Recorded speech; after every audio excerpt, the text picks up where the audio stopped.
po, tumagas na ubos yung brake fluid. Sakto-sakto tumatakbo siya. Hindi niya abad daw bigla lumubog yung ano niya, yung preno. Kaya ito po yun. Dito nga po lahat napunta yung fluid, naubusan ng fluid. Yan po. Po, dito yung brake cylinder niya, hindi ko na pinakita ng kinalas. Mamaya na lang po, mamaya ikakapit natin. Makikita nyo. Ayan po yung fluid to.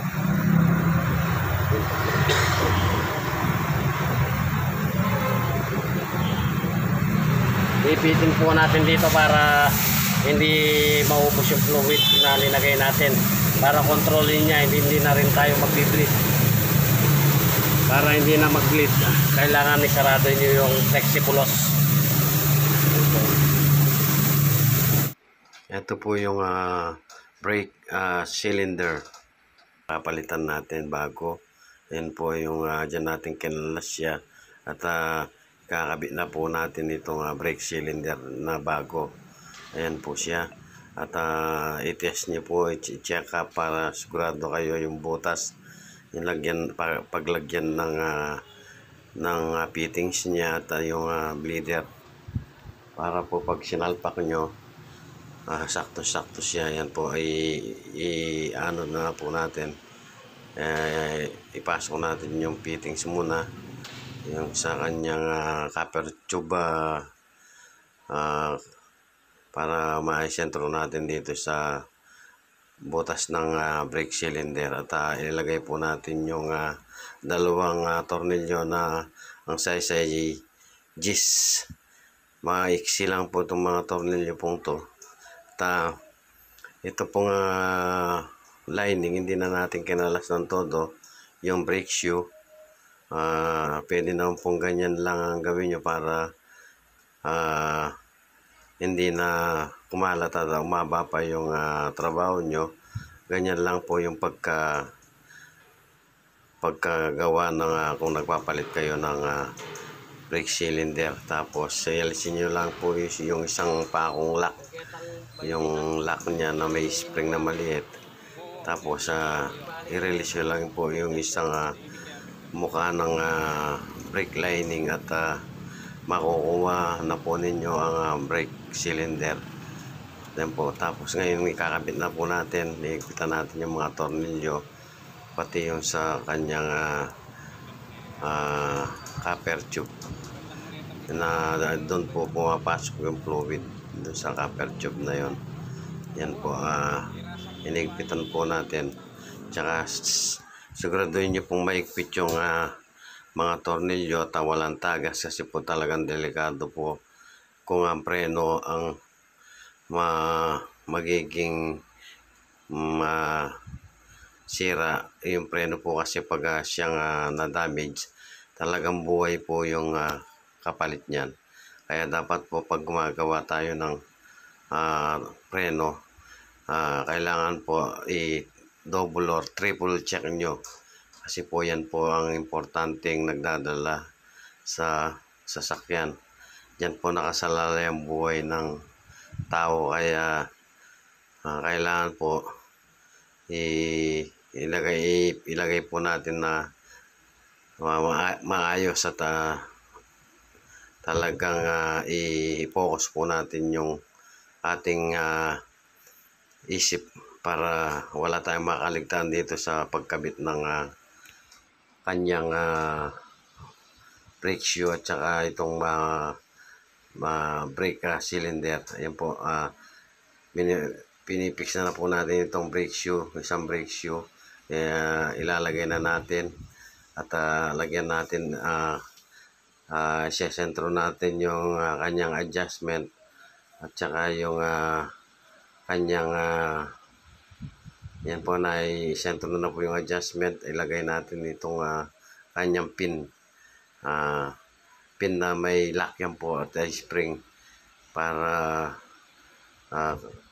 mag-safety na po siya at maikabit na rin natin mga spring pag nailagay na natin yung lock na yan. Yan po, gagamit po tayo ng long nose para maikot natin at tawakan natin yung pin sa likod para hindi siya sasamang pagdiniin natin, hindi sasamang papuntang likod. Ayan po. Tapos i-twist lang po niyan at maglalak na siya. Dalawang ano lang po yan eh. Kung saan mapapasok yung pin at tapos yung sa kabila, pwedeng i-twist mo, maglalak siya ron. At ilalagay na rin po yung spring sa ilalim.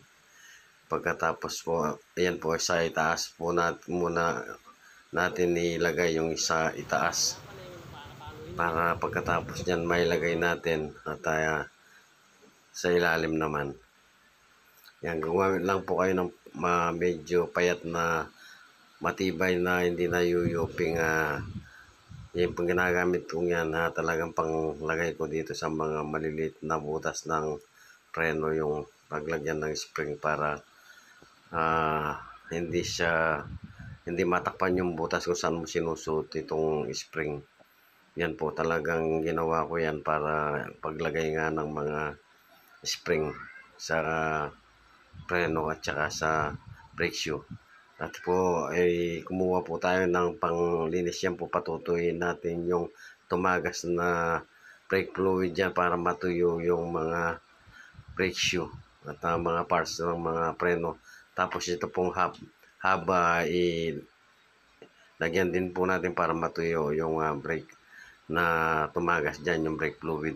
Tapos liyahin po natin para lalo siyang kakapit at matutuyo siya bago natin ilagay itong brake drum.